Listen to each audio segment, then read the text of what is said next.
Hello and welcome to this tutorial.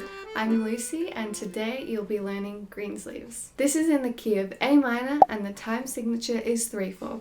I've set my metronome to 52 beats per minute, so you will hear a click on every beat. You will need the following chords available on your accordion to play this piece, and you can find the sheet music for free online by following the link in this description. I've divided this tune into two parts, A and B, and each part is made up of two sections. The first chord in this tune is A minor. So you can find A minor by feeling for C, going up past G, D, finding the A row, or you can find E, which should also be marked on your accordion, and you can go one row down. In your right hand, you're going to start with your thumb on A.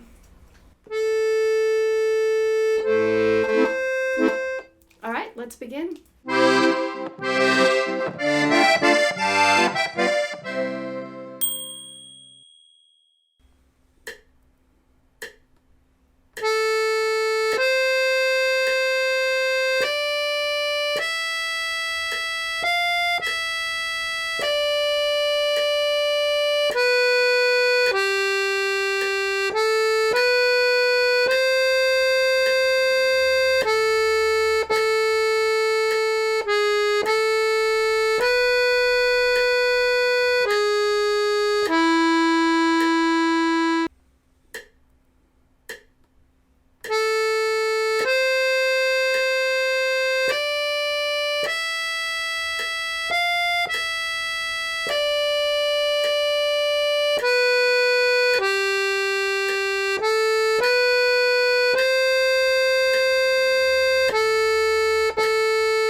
Congratulations on learning Greensleeves. If you have any questions or comments, please leave them in the comment section below. Give this video a like and subscribe so you can be here for the next one. Bye!